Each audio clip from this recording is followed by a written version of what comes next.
Hello, Duke fans. Welcome into the Duke Blue Devils Insider Podcast, your daily podcast for all things Duke Blue Devils news. Just like every day, we thank you so much for tuning into the show today to get your latest on the Duke Blue Devils. My name is Hugh Strain, your daily host, as well as beat writer at Duke Blue Devils on SI. Happy to chat with you guys today, as well as every single day about the Duke Blue Devils. So, as Duke fans know, the regular season is winding down. Duke with just one game remaining. That will come against arch rival North Carolina this Saturday at Cameron Indoor Stadium. Tip-off set for 6:30 p.m. Eastern Time. Carolina currently at 24-6 overall, 12-5 in ACC play, currently fourth in the ACC standings. Duke obviously at 28-2 overall, 16-1, have already cemented the outright regular season ACC title, as well as the number one seed in the ACC tournament. Duke has been on quite the hot streak as of late. Duke has won 7 in a row by an average margin of 23.4 points. UNC coming off a thrilling home win over Clemson on Tuesday night to take sole possession of fourth place in the conference standings and get closer to cementing that double bye come next week's ACC tournament, which will begin on March 10th. So Duke has been riding high as of late, specifically on the offensive side of the ball. We all knew how elite of a defensive team Duke has been all season long across this 7-game win streak. Hasn't allowed 65 points or more to any of those opponents over that stretch. Duke's the number one defense at KenPom, but now up to the fourth highest offensive efficiency margin according to KenPom. Duke is really surging on that side of the ball, and a lot of that has to do with the kind of emergence here of freshmen Dame Sarr and Nick Khamenia. Both came in as 5-star recruits, both 6'8" wings, very good defensively, capable outside shooters, and we're kind of, part of that group set to build around Cameron Boozer, make outside shots, defend at a high level, give Duke a lot of length and versatility on the defensive side of the ball. And they've done that throughout the season, and they've been extremely productive, both of them, on the defensive side of the ball. However, neither of them have been overly efficient and overly consistent on the offensive side of the ball as of late. Again, both are very talented shooters, especially Dame Sarr, because he came over from playing professionally in Spain. He's Italian, but played for FC Barcelona, shot over 40% from three during his action in Liga ACB and in the EuroLeague. But neither of them had really strung it together until very recently through their rookie campaigns. They've shown flashes of elite offensive production, but we've talked about it on previous shows. We were kind of waiting for that, 3, 4, 5 game stretch of where Khamenia or Sarr or whoever it may be would sort of put it together on the offensive side of the ball and become that consistent piece. The offensive lineup has tweaked at the 3 spot throughout the season, but it's been Dame Sarr in the starting lineup for a good part of it, mainly because of his defensive capabilities. Dame Sarr is one of the best all-around defenders on this Duke team.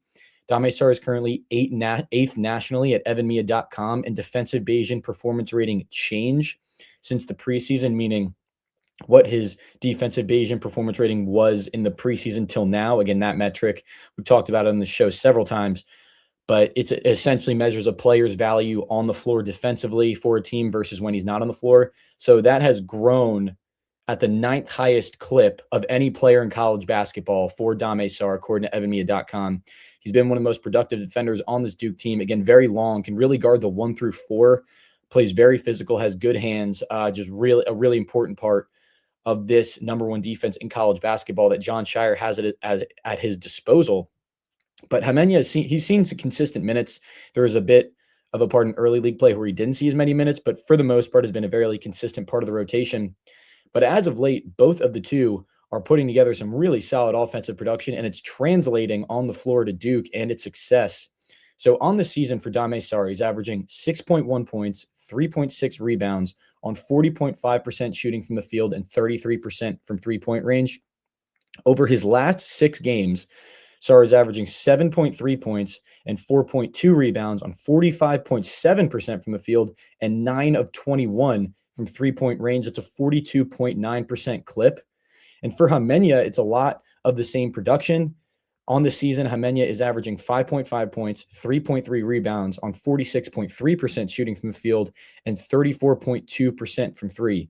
Over his last 5 games, those numbers jumped to 6.6 points and 5.2 rebounds on 54.2% shooting from the field and 5 of 11 shooting from three-point range. So both of those guys have really started to string together some impressive performances. Dame Sarr is coming off arguably his best performance in a Duke uniform against NC State in a 93-64 victory on Monday night for Duke. In 22 minutes, Sarr goes for 16 points, 8 boards, and an assist on 5 of 9 from the field, 3 of 6 from 3, and 3 of 4 from the free throw line. It was the most points he scored in a game since November 11th when Duke faced off against Army. So arguably his best performance in a Blue Devil uniform so far. And Khamenia has been very consistent as well, gone for at least 6 points in 3 of his last 4 games, tied his career high with 14 points on 5 of 7 shooting from the field, 3 of 3 from 3 back on February 16th against Syracuse.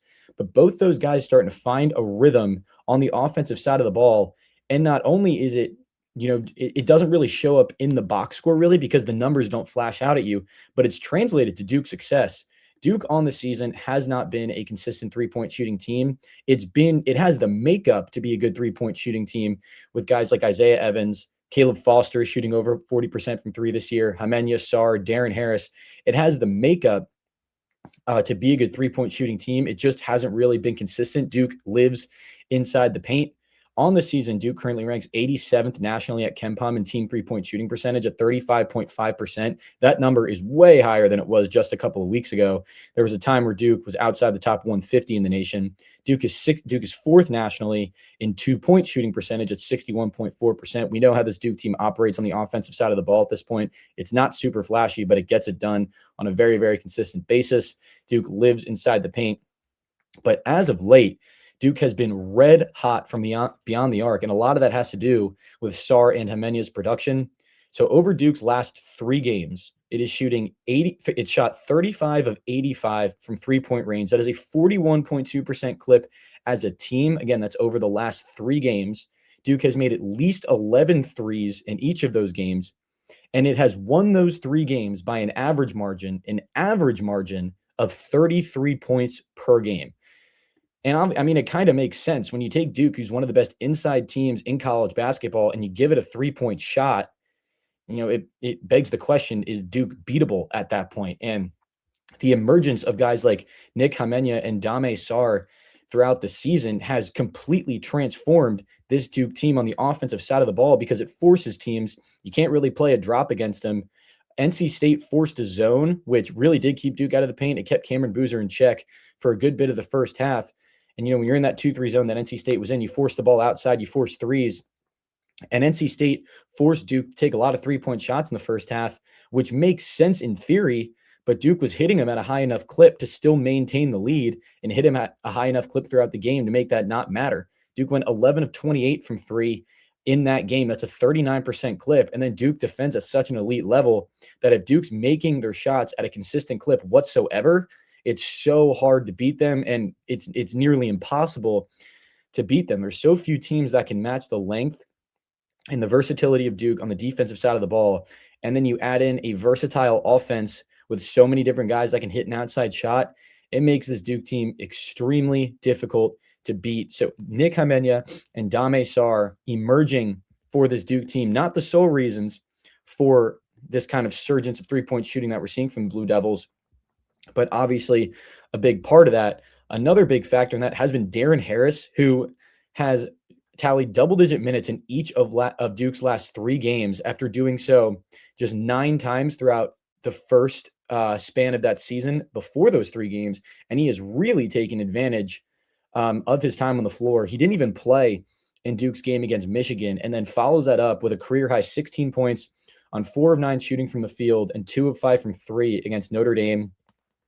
Over his last 3 games, he's gone 5 of 11 from three-point range, similar to Khamenia, been another major part of this Duke Blue Devils three-point shooting team, and really just a surge of offense from Duke that completely changes this ceiling. Because, for a good part of the season, Duke was just a bad three-point shooting team. The numbers indicated Duke was just bad from the outside, and that, it always had the makeup to shoot the three at a consistent clip like this, and now it is doing it, which makes Duke that much more scary. Duke's still the number 1 team in the NCAA net rankings, 13-2 in quadrant 1, 19-2 across the first two quadrants. Duke 14-0 at home this season, entering the regular season finale against the Tar Heels, in complete control of its own destiny in terms of getting the number one overall seed in the 2026 NCAA tournament. That is going to do it for us here today at the Duke Blue Devils Insider Podcast. Just like every day, we thank you so much for tuning into the show today to get your latest on the Duke Blue Devils. Be sure to check us out at si.com/college/Duke every single day to get your latest on the Duke Blue Devils. My name is Hugh Strain, your daily host, as well as beat writer at Duke Blue Devils on SI, and I'll see you tomorrow.